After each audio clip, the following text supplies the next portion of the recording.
Buenos días, mi nombre es Víctor Raúl Álvarez López y soy estudiante de la licenciatura en Derecho de la Universidad Ciudadana de Nuevo León. En este cuarto video hablaré acerca de la legítima defensa. Para comenzar, conviene señalar que la legítima defensa no es sinónimo de la defensa propia, pues como veremos, dentro de la legítima defensa también tienen cabida más cuestiones. Además, se trata de la primera causa de justificación que encontraremos entre las eximientes de la carga, culpa u obligación. Es decir, es una de esas situaciones en las que lo realizado por una persona, aunque esté revestido con casi todas las características de un delito, la sociedad no lo considera como tal. ¿Cómo es esto? Pues miren, el artículo 20 del Código Penal dispone que está exento de responsabilidad criminal el que obre en la defensa de una persona o los derechos propios o ajenos, siempre que concurran los requisitos siguientes. El primero de estos requisitos es que la agresión debe ser ilegítima. En caso de defensa de los bienes, se considerará como agresión ilegítima el ataque a los mismos, que constituya delito y los ponga en grave peligro de deterioro o pérdida inminente. En caso de defensa de la morada o de sus dependencias, se considerará agresión ilegítima la entrada indebida de alguna persona en el domicilio y que lleva la intención de cometer algún ilícito. En segundo, la necesidad racional del medio empleado para impedirla o repelerla. En tercero, la falta de provocación suficiente por parte del defensor.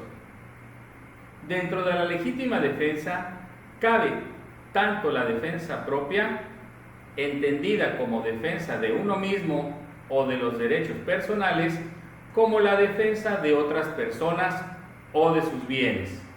Así, incluye tanto la defensa propia como la ajena. Ahora bien, ¿en qué situación podemos considerar que existe la legítima defensa? Supongamos el ejemplo clásico. Alguien nos ataca porque nos quiere matar. Tomando en consideración los requisitos antes mencionados, el primero de todos ellos es la existencia de una agresión ilegítima, es decir, la situación en la que alguien se defiende porque bien se está cometiendo un delito contra tal persona o bien porque se va a cometer inmediatamente. En nuestro ejemplo, debemos considerar la existencia de la agresión ilegítima en el hecho de que alguien ataca y que sus intenciones no son buenas. Da igual que en el momento concreto no se sepa si nos quiere matar o simplemente nos quiera dar una golpiza. El hecho fundamental es que se produce el ataque y que ese ataque es ilegítimo y no está amparado por la ley. Debemos saber que algunas agresiones pueden ser legítimas, como sería dentro de unos ciertos límites las que realizan las fuerzas y cuerpos de seguridad cuando intentan reprimir un tumulto. De hecho, en este caso en particular, la defensa que algunos considerarían ilegítima, en definitiva, se trata de una agresión legítima. Para esto, hay que tener en cuenta que la agresión debe estarse produciendo realmente, es decir, que verdaderamente nos estén matando o que vaya a producirse inmediatamente. Esto es, que inevitablemente nos vayan a matar. Porque si la agresión o la acción se realiza una vez terminando el ataque, es decir, cuando ya nos han lesionado, esto no se considerará legítima defensa, sino más bien venganza. Y no está incluido en el supuesto de la legítima defensa. El segundo requisito hace referencia a la necesidad racional del medio empleado para impedirla o repelerla.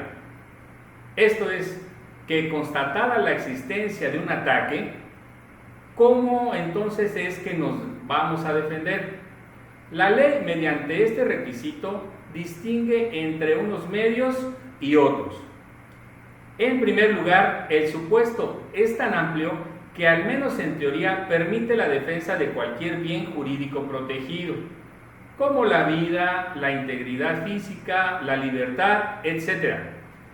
Pero, por ser tan amplio, hay algunos bienes jurídicos que en la práctica no existe una forma de defenderlos. ¿O cómo se puede defender el Estado civil frente a una usurpación de identidad?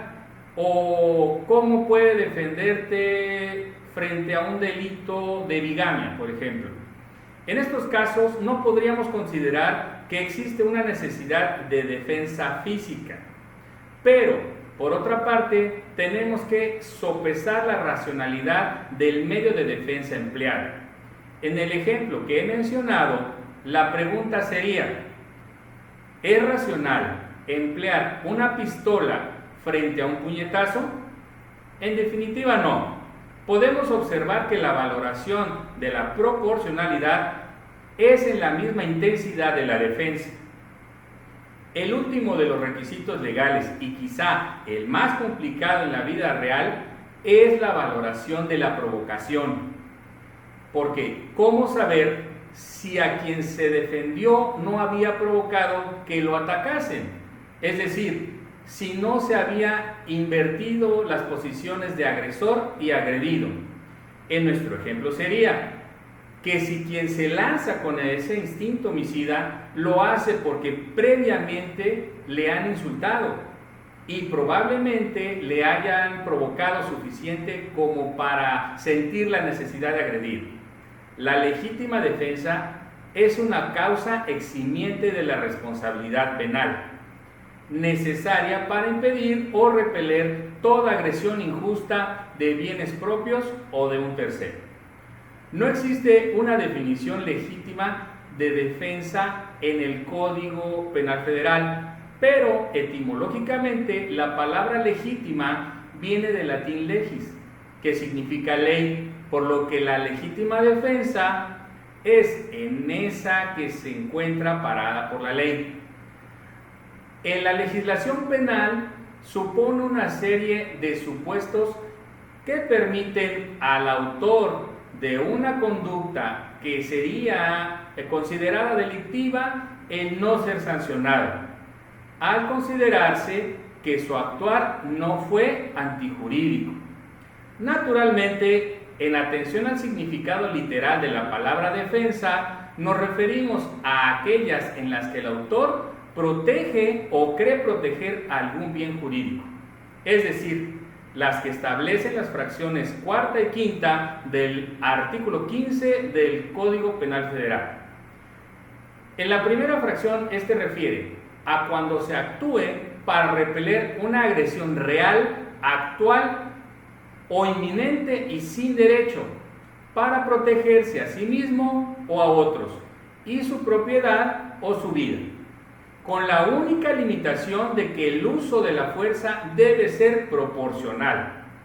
Esto último es importante tenerlo en mente, ya que al que se exceda en los casos de defensa legítima, estado de necesidad, cumplimiento de un deber o ejercicio de un derecho, se le impondrá la pena del delito culposo. Se asume que se actúa en legítima defensa a menos de que el agente del Ministerio Público demuestre lo contrario en un juicio. Cuando no se pueda demostrar que el acto de legítima defensa se realizó ante una persona que intentó penetrar sin derecho en la causa del autor, de su familia y de las personas que ésta tenga la obligación de defender, al sitio donde se encuentren sus bienes o de las personas citadas, por cuanto hace a la segunda de las referidas fracciones, permite causar un daño a otra persona y sus bienes jurídicos cuando ésta de manera involuntaria ponga en riesgo los del autor, siempre que el bien jurídico sea de igual o mayor valor así como lo que no haya otra forma de evitar que se produzca el daño. Por ejemplo, dos vidas son de igual valor, sin embargo la vida tiene mayor valor cuando el bien jurídico se compara con lo de la propiedad. Finalmente, el error en la legítima defensa es también causa de una exclusión del delito. En este caso nos encontramos ante una amenaza irreal. Sin embargo, el autor actúa con la convicción de que la persona a la que agredió realmente podía ocasionarle un daño, por lo que repele una agresión en estado de error. En este caso, si el error es el que se conoce como error invencible, esto es, un error que se comete por falta de cuidado y que no hay forma de saber ni prevenir el conocer la realidad de la situación, el autor de la conducta no podrá ser sancionado al actualizarse esta causa de exclusión del delito. Un ejemplo de esto es cuando un probable responsable de la comisión de un delito le está apuntando a un policía con lo que parece ser un arma de fuego, y este policía acciona su arma de cargo para repeler la agresión. Pero resulta que al revisar al lesionado o muerto, se trataba de una réplica de juguete de un arma de fuego. Por lo que la legítima defensa, al igual que las demás causas de exclusión del delito, debe ser tal como lo establece el artículo 17 del Código Penal Federal, investigadas y resueltas de manera oficiosa y a petición de parte.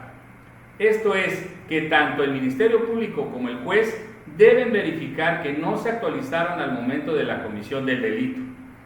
Agradezco su atención a este video y los invito a observar el siguiente video, en el cual continuaré hablando de la fragmentación de la función policial, abordando el tema del delito flagrante y sus implicancias en el proceso penal. Muchas gracias.